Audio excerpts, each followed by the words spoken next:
സ്വർഗീയ പിതാവേ, അങ്ങ് സൃഷ്ടിച്ച മനുഷ്യരെ അങ്ങ് അത്യധികമായിട്ട് സ്നേഹിച്ചതുകൊണ്ട് ഞങ്ങളാരും നശിച്ചു പോകാതെ രക്ഷ പ്രാപിക്കാൻ വേണ്ടി അങ്ങയുടെ ഏകജാതനായ യേശു ക്രിസ്തുവിനെ ഞങ്ങളെപ്പോലെ ഒരുവനായിട്ട് ഈ ലോകത്തിലേക്ക് അയച്ചതിനെ ഓർത്ത് ഞങ്ങൾ നന്ദി പറയുകയാണ്. ഞങ്ങളുടെ പാപങ്ങൾക്ക് പരിഹാരം ഞങ്ങൾക്ക് ചെയ്യാൻ സാധിക്കാത്തത് യേശുവിനെ കൊണ്ട് അങ്ങ് സാധിച്ചതിനെ ഓർത്ത് നന്ദി പറയുന്നു. അങ്ങയുടെ ജ്ഞാനത്തിൽ ഇന്ന് ആദത്തിൻ്റെ പാപത്തിൽ പങ്കാളികളായ മനുഷ്യർക്ക് ഒരു വിധത്തിലും രക്ഷ കണ്ടെത്താൻ സാധിക്കാത്ത അവസ്ഥയിലും അങ്ങ് ദൈവമായിരുന്നിട്ടും ആ ദൈവികത്വം മാറ്റിവെച്ച് ഞങ്ങളെപ്പോലെ ഒരു മനുഷ്യനായിട്ട് ഇവിടെ അവതരിച്ചതിനെ ഓർത്ത് നന്ദി പറയുന്നു. അത്രമാത്രം എളിമപ്പെട്ട് ഞങ്ങളുടെ പാപങ്ങൾ അങ്ങ് ഏറ്റെടുത്തു.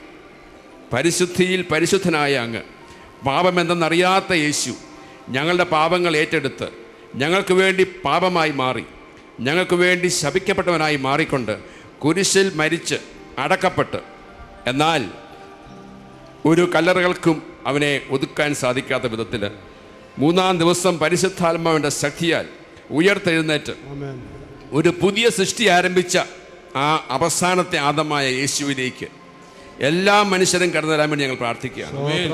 പഴയ സൃഷ്ടിയിലുള്ള ആദത്തിനും അവൻ്റെ സന്തതികൾക്കും ഒരു കാലത്തും രക്ഷയില്ലെന്ന് അങ്ങയുടെ വചനം പറയുമ്പോൾ, മറുവശത്ത് അങ്ങ് വേറൊരു ആദത്തെ സൃഷ്ടിച്ചുകൊണ്ട്, യേശുവാകുന്ന ആദത്തെ സൃഷ്ടിച്ചുകൊണ്ട് ഒരു പുതിയ സൃഷ്ടി ആരംഭിച്ചുകൊണ്ട് ഞങ്ങൾക്ക് എല്ലാവർക്കും രക്ഷയ്ക്കുള്ള മാർഗങ്ങൾ ഒരുക്കിയതിനെ ഓർത്ത് നന്ദി പറയുന്നു. എന്നാൽ കർത്താവെ, മനുഷ്യർ അജ്ഞരാണ്, അന്ധരാണ്, അറിയാതെ അഹങ്കാരികളാണ്, ഗർവിഷ്ഠരാണ്.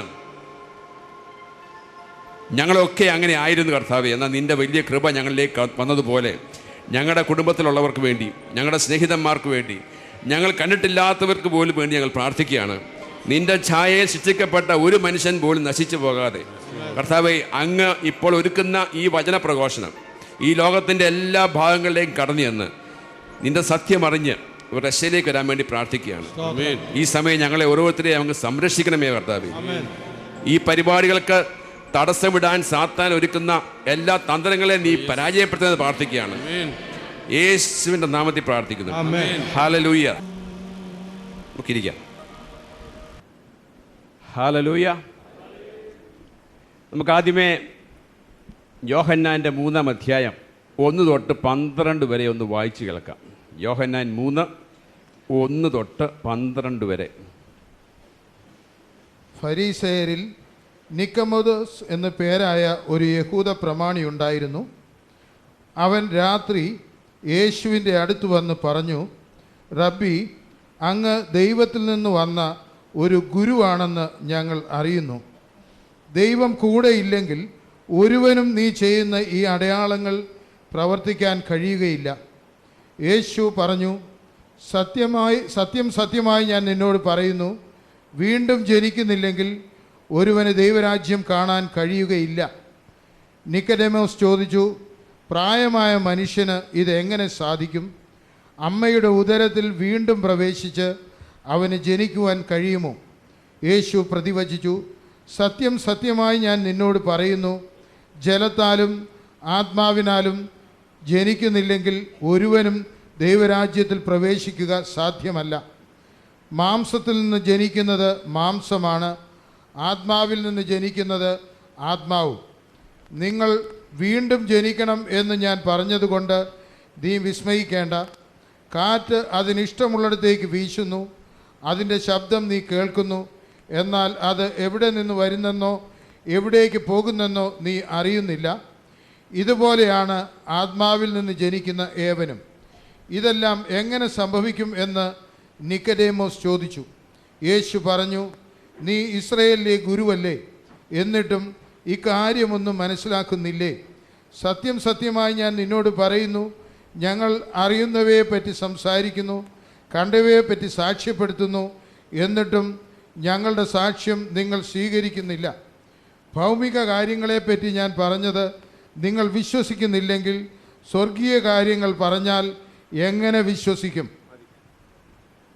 ഹല്ലേലൂയ.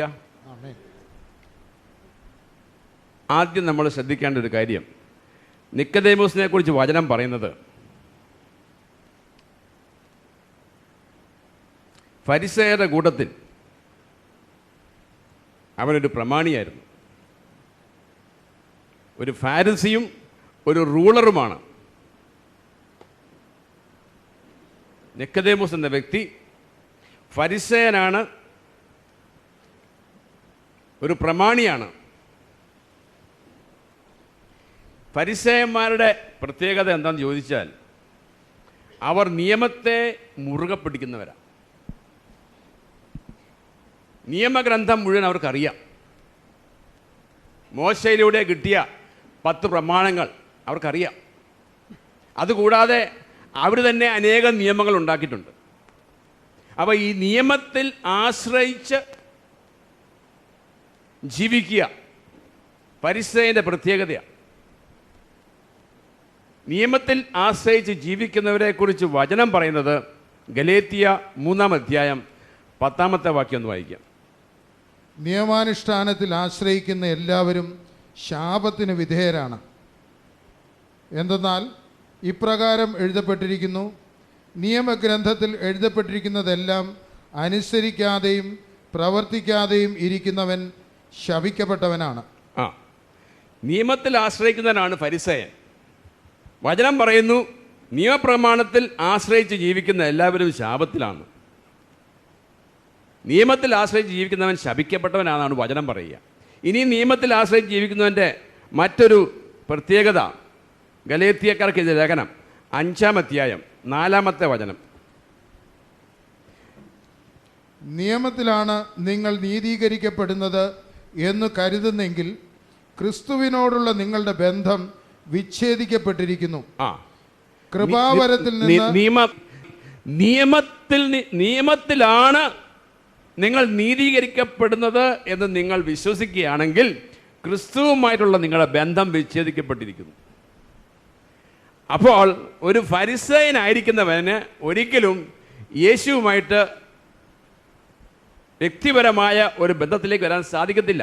കാരണം വചനം പറയുന്നു ഫരിസേയൻ നിയമത്തെ മുറുകെ പിടിക്കുന്നവനാണ്, നിയമത്തിൽ ആശ്രയിക്കുന്നവനാണ്, നിയമത്താലാണ് നീതീകരിക്കപ്പെടുന്നത് നാം വിശ്വസിക്കുന്നു. ദൈവവചനമാകുന്ന മോശയിലൂടെ കിട്ടിയ വചനങ്ങൾ എല്ലാം പാലിക്കുക, അത് ദൈവവചനമാണ്. പക്ഷെ അവനത് ആദ്യം പഴയ നിയമം മുഴുവൻ നിയമമാണ്. ഹല്ലേലൂയ.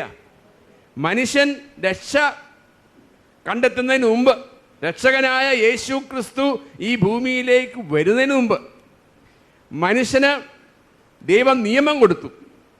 നിയമം നമ്മളെ രക്ഷിക്കത്തില്ല, നിയമം നമുക്ക് തെറ്റെന്താണെന്ന് ചൂണ്ടിക്കാണിക്കത്തേ ഉള്ളൂ. ഹല്ലേലൂയ. കാരണം അപ്പസ്തലന്മാരുടെ 13-ാം അധ്യായം 39-ാമത്തെ വചനം വായിച്ചാൽ കാണാം, മോശയുടെ നിയമത്തിലൂടെ നമുക്ക് രക്ഷപ്പെടാൻ സാധിക്കാത്തത് കൊണ്ടാണ് ദൈവം യേശുവിനെ അയച്ചത്.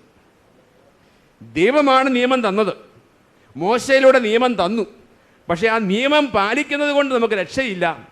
നിയമം പാലിക്കണം, കാരണം തെറ്റെന്നതാണ് ശരി എന്നതാണ് നിയമം ചൂണ്ടിക്കാണിക്കുന്നു. പക്ഷെ നിയമത്തിൽ രക്ഷയില്ല. അതുകൊണ്ടാണ് യേശു വന്നത്.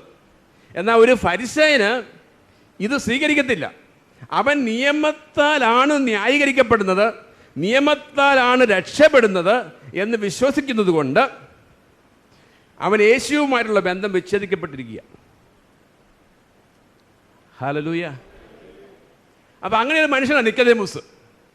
നിയമത്താൽ നീതീകരിക്കപ്പെട്ട, ഇംഗ്ലീഷിൽ പറഞ്ഞാൽ ഒരു സെൽഫ് റൈറ്റിയസ് മാൻ. എനിക്ക് യാതൊരു കുഴപ്പമില്ല, ദൈവം തന്നിരിക്കുന്ന നിയമപ്രകാരം ഞാൻ എല്ലാം പാലിക്കുന്നവനാണ്. ഞാനായിരിക്കുന്ന യഹൂദ മതത്തിലെ എല്ലാ നിയമങ്ങളും ഞാൻ പാലിക്കുന്നവനാണ്, എല്ലാ ആചാരങ്ങളും ഞാൻ പാലിക്കുന്നവനാണ്, എല്ലാ അനുഷ്ഠാനങ്ങളും ഞാൻ പാലിക്കുന്നവനാണ്, എൻ്റെ പിതാക്കന്മാരുടെ പാരമ്പര്യമൊക്കെ ഞാൻ പാലിക്കുന്നവനാണ്. ഒരു കുഴപ്പമില്ല.